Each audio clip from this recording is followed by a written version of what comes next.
Alright, time for another draftphysics.com, debatephysics.com also. And just, we wish we could find a debater, somebody to converse on the subjects of these different physical phenomenon and challenge them to, produce real evidence, not just stories about maybe something that happened that somebody went and did, and but when you go to find it, it isn't there.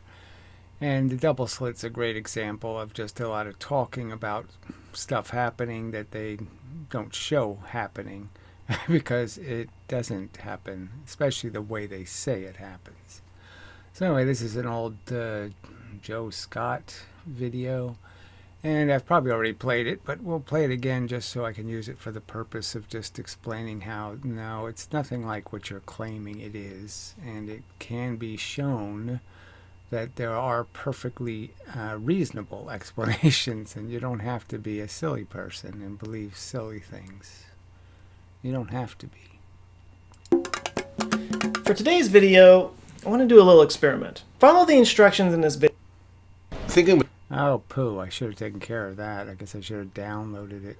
Alright, well, we'll try to endure it. So this video is going to shine a light, blah, blah, blah. So this is just a really horrible example of doing the experiment.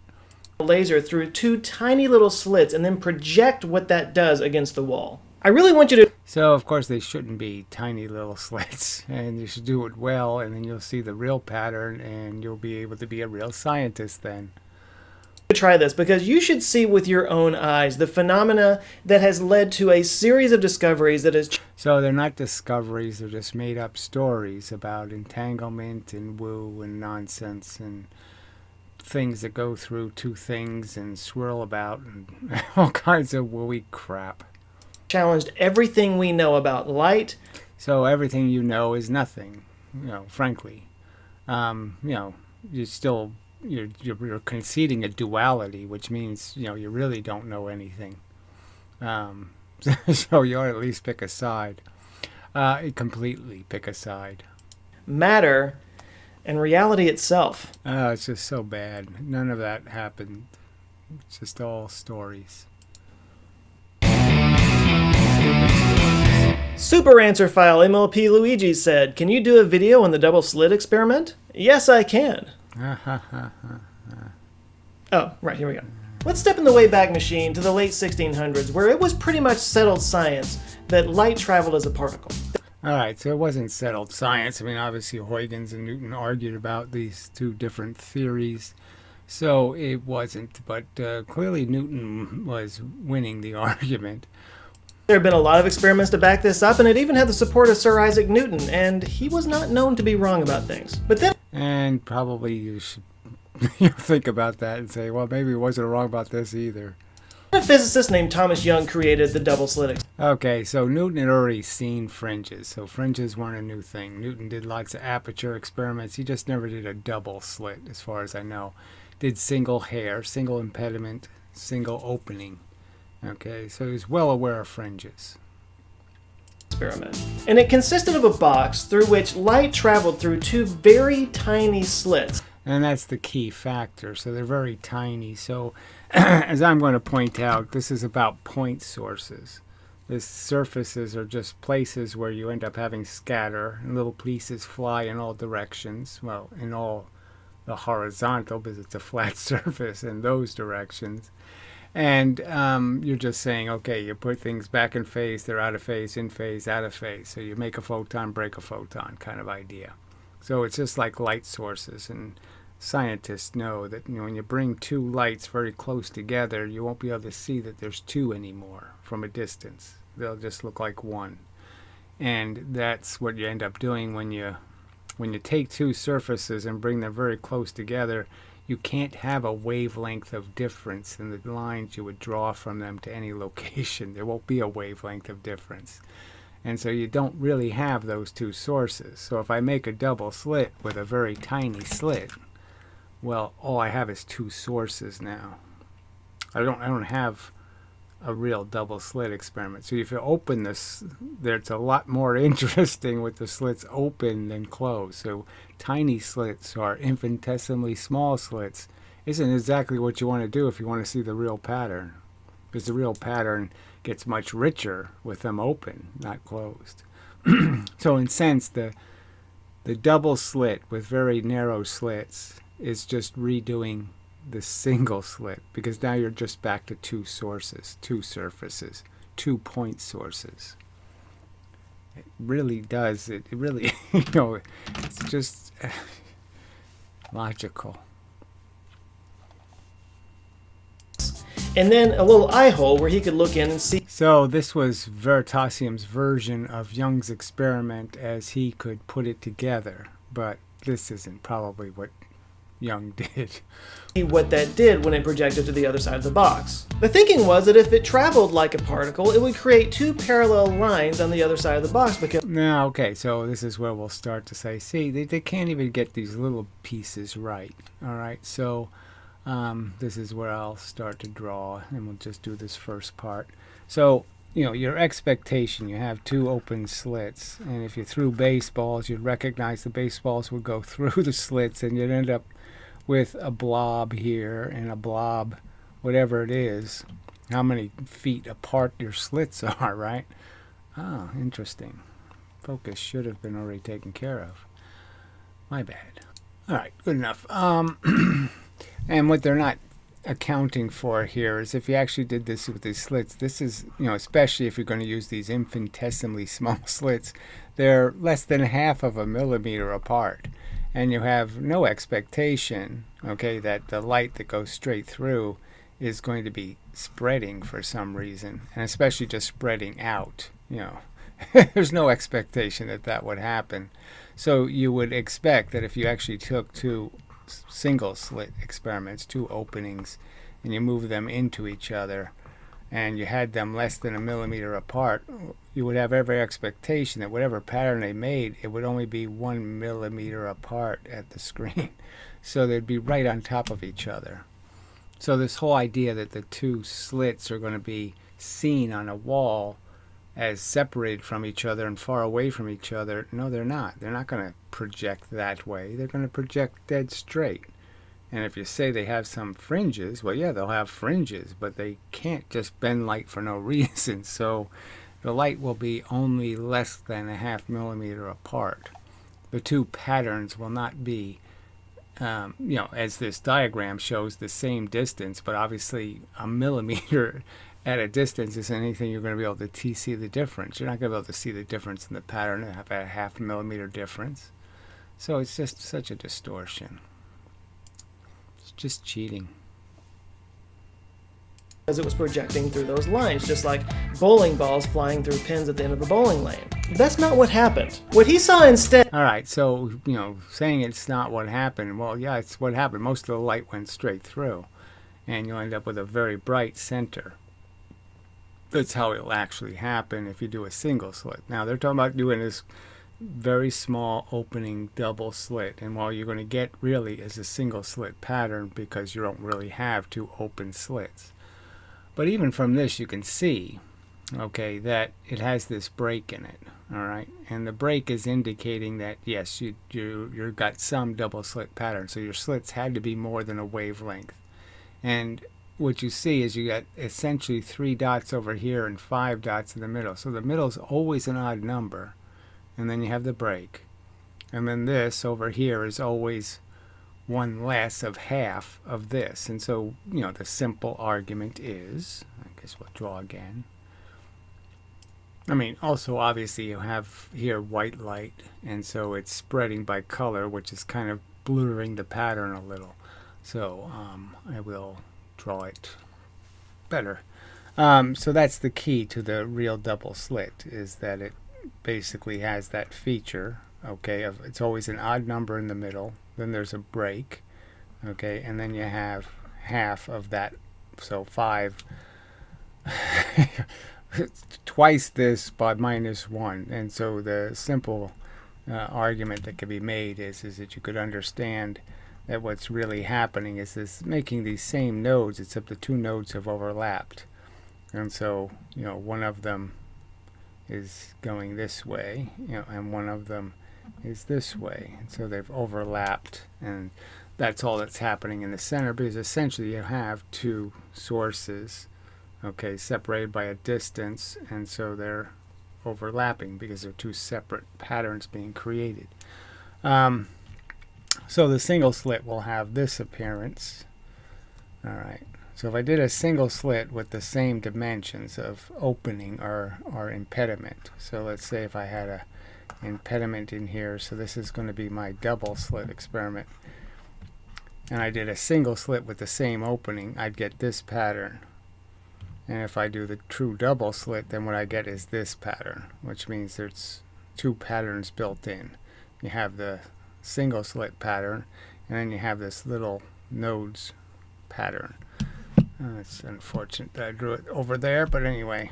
And the simple argument is what's changed. If you had brought this slit in from this side, right, and you brought this one in from this side, if you brought two single slits doing this pattern, and you brought them together, what have you changed?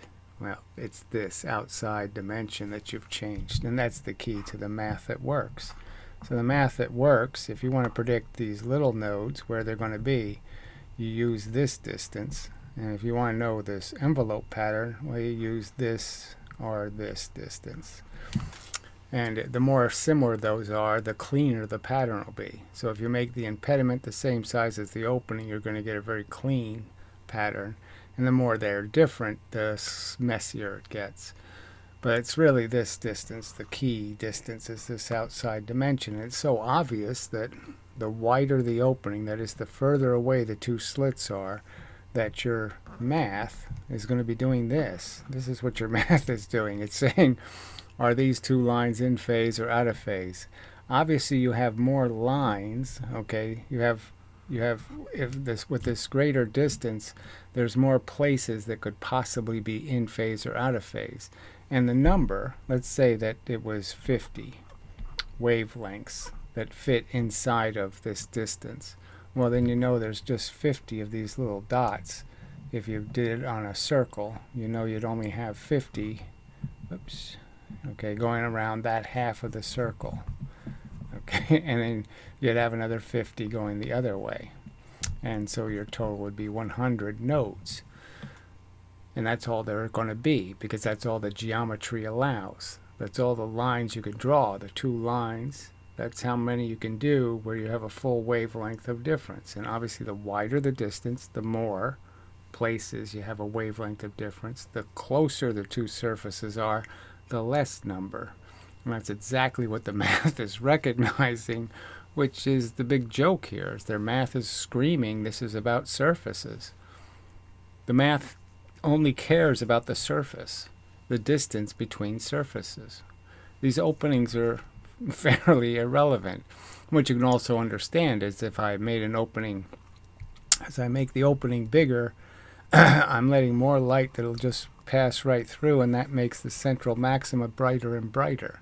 So the wider I make the slits, the unfortunate fact is I make the nodes smaller and I make the middle brighter, which means it gets harder and harder to see the pattern.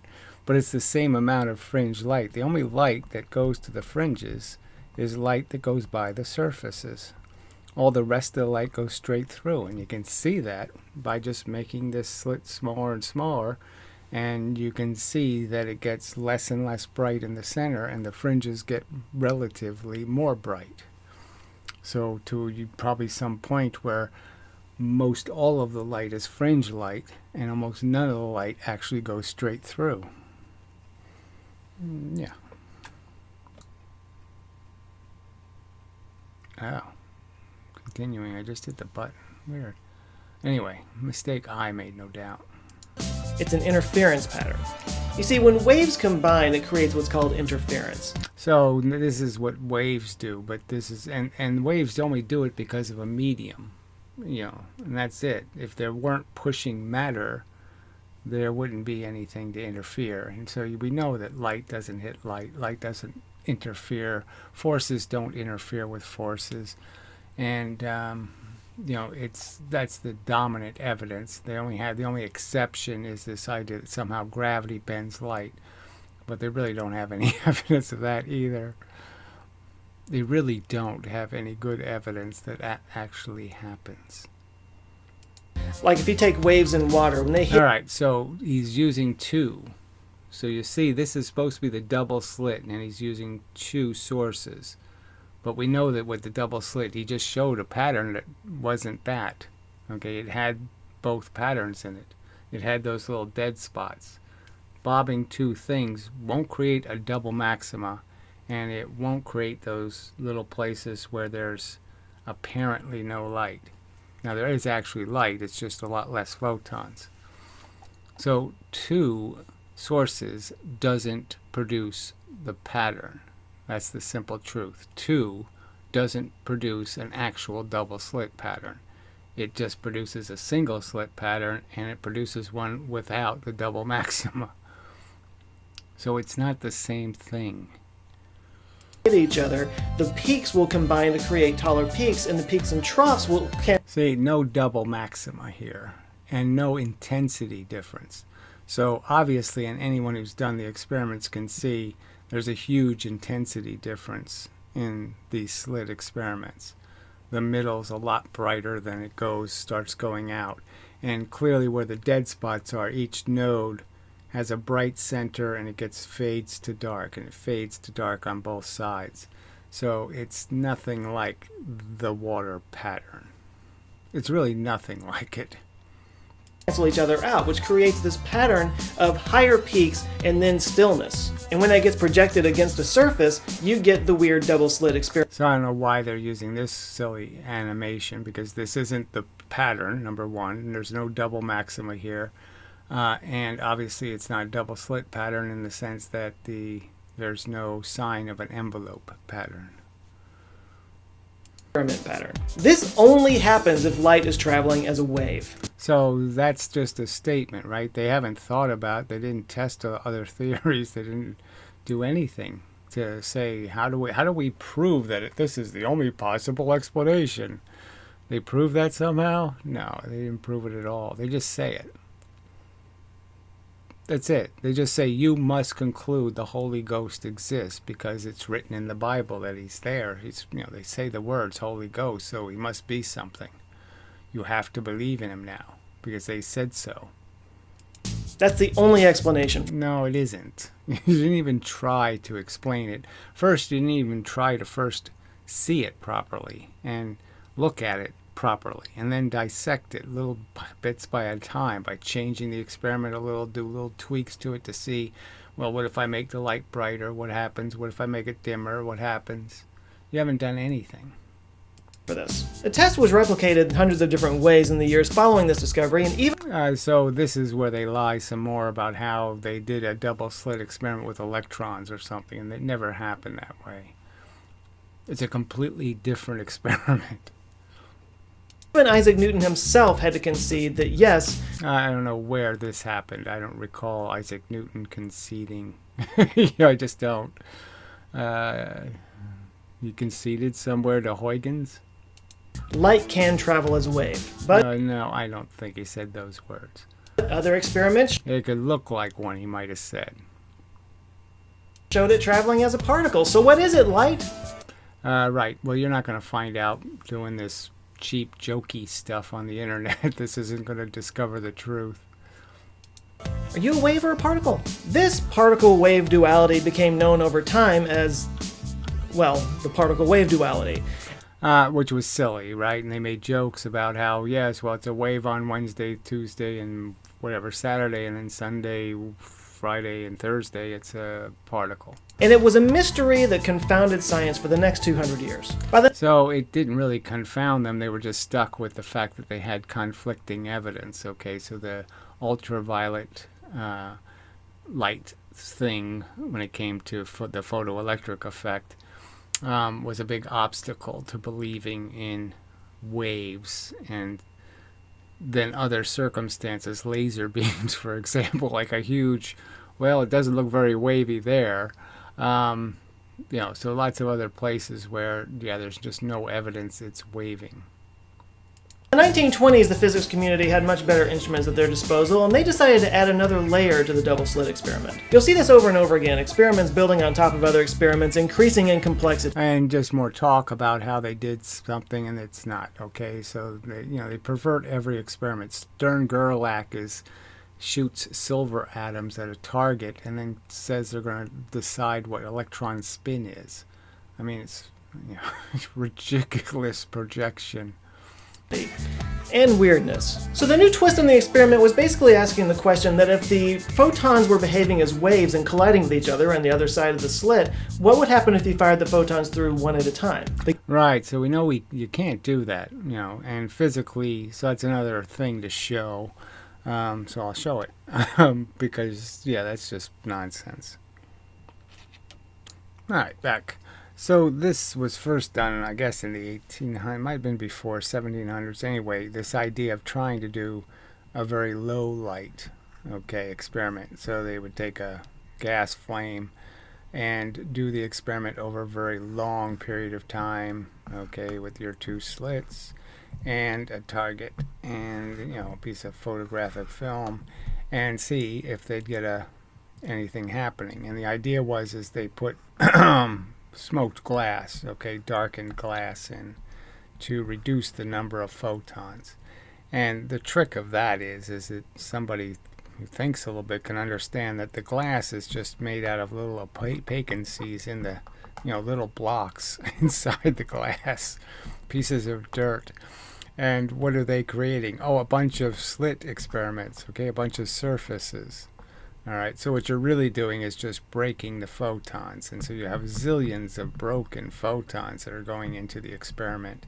So you haven't created one photon. You've just created a circumstance where there's a lot of pieces of a photon, and now they're going to, hit the surface. So there's no such thing as, they created a single photon. That doesn't happen. And you're not creating... Again, you can just rationally understand that dark glass doesn't make for one photon. There's no logic that says, I'm going to make something that only one photon can get through, especially when slits create fringes. So you know that if you have a material full of particles, that there's going to be a ton of surfaces, and that means if surfaces are causing the effect, you really haven't created one photon. You've just created a bunch of energy that can become one photon or many photons. And so you're just taking the broken bits, throwing them through surfaces that'll put them back together again. Ergo, that's simple. The guess is that you would get the particle pattern of two complementary parallel lines. After all, how can you get a wave interference pattern when there's nothing to interfere with? So the whole idea there's nothing to interfere with is just the nonsense part. And when Veritasium did the experiment, he was supposed to be doing it over hours, and it didn't work. And so he had to cut the experiment to 5 minutes. That means he had to flood the experiment with a lot more light. So it wouldn't work under the right conditions. And he basically broke the experimental rules, to force it to work. And his results show a huge amount of, you can see all this background photons. So a ton of photons are being created, and hitting places. So what are those made out of? Why are those ones that are not doing the pattern, why are they there? And they're there because of how much chaos you have actually thrown into the system. So they gave it a try, and to everyone's shock and amazement, they still got the interference. So it's not a very good pattern. Clearly the double maxima is not very well formed. None of the sizes are quite right, and you have 50% of the pattern is extra photons that you have to explain where all those extras came from and why are they not doing the pattern. But how? How? There is nothing for that photon to be bumping into. What could it possibly be colliding with to create this pattern? So it never collides with anything anyway. It's just recreating a sequence. So you're basically, a photon is a sequence of events, goes by a surface. The little bits are shot off in different directions. So if the photon's made out of 3 things, 3 units of energy, 1 unit gets knocked off. So neither photon, neither the thing that went and the thing that's still going the same direction, neither one of them are a real photon now, a visible one. But the fact is, the other surface is doing the same thing, and so the other surface provides you the missing pieces. And you just have a 50-50 chance when they hit the surface, the slop you've thrown at the surface, there's a 50-50 chance that you'll have a photon or no photon. And it's just based on phase, and so where they're in phase, you have a photon. Where they're out of phase, you have no photon. The answer? Itself. You see, somehow... So nonsense. So this is where, they just make this stuff up. This is the only explanation we could come up with, and it's a horrible explanation. Now this photon was going through both slits at the same time, and then... So there's just no evidence that you have any reason to believe photons, no slits are coming, and they split in 2 to go through the different slits. How do they know how to do any of that? And colliding into itself... Yeah, so, and then colliding... No evidence you can bang a photon into a photon. On the other side of the barrier. And if it did collide, that it would somehow do what? Combine into a double photon? Or back into 1 photon? Or whatever their theory is? It broke into 2 pieces. The 2 pieces go through the slit. The 2 pieces somehow merge back together again. How does that even create anything called a frequency anyway? So there's no mechanism. They don't have any element to their photon. It doesn't have any element that defines its frequency, except this idea of a length. And you could just argue that you could probably figure out yourself that it doesn't make much sense that a photon, like radio waves, could be 10 miles long, that the photon is 10 miles long. It makes perfect sense to understand that there's a piece of energy, and then there's another piece of energy 10 miles away, moving at the speed of light. That's feasible. This crap isn't. And this revealed a fundamental truth about quantum mechanics. So more crap about revealing blah blah blah. No, you just made up a silly, Snow White and dwarf story. In a waveform state, quantum objects exist in a probability state. So waveform, probability, singularities, they're superposed, they're entangled.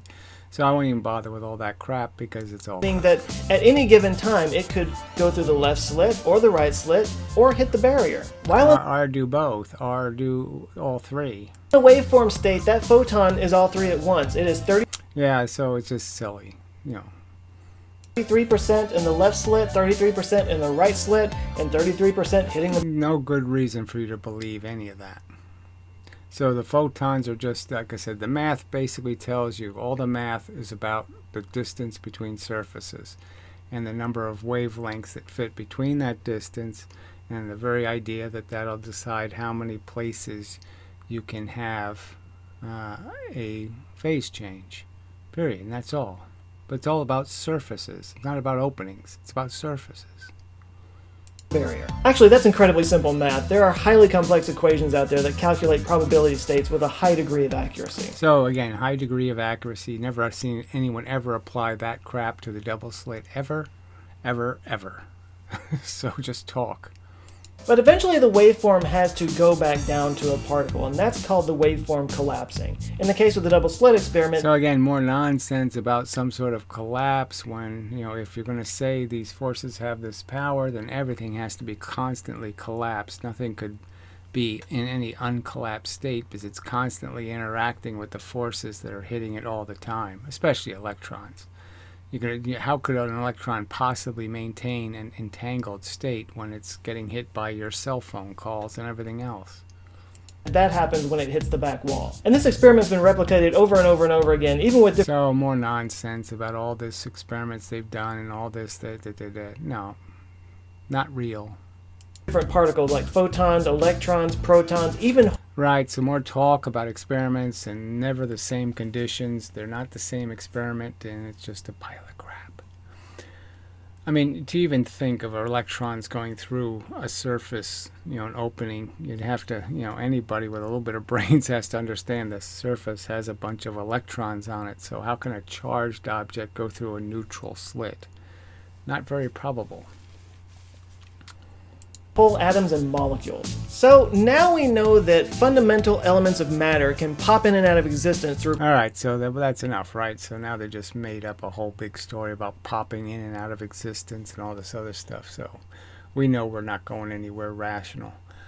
So I'll just say that's enough of a video. I think I've made enough of the points that need to be made. I'll do another double slit video where I go through all the details. But it's clear you don't have to believe the wooey story. It's a mechanical thing that happens. Photons hit surfaces, they get broken, and then you can put them back together with pieces from the different surfaces. The double slit experiment is the 4 surface experiment. When all 4 surfaces are in phase, you get a spot. When only 2 of the surfaces are in phase, you get those little breaks in the pattern. That's how it works. And if I make 3 surfaces, I get more breaks, and I make 4, I get more breaks, and eventually I create little dots separated by a distance. I'm just making the broken part, the part where there isn't enough photon to see anything, bigger and bigger, and the space where they're all in phase, smaller and smaller. And that's a diffraction gradient. Anyway, okay, so till the next time, and such and so forth and whatnot. No real point at the moment to make videos just because Google has demoted me by some algorithm, and the videos aren't getting viewed much, so it is sort of a futile enterprise at the moment. But anyway, just keep searching for somebody who can answer all the questions, like why they haven't done the Eddington experiment from space. Alright, anyway, but no one will man up and answer the questions. So, till the next time, and such and so forth and whatnot. Why is there a double maxima? Why? Their physics doesn't give you an answer.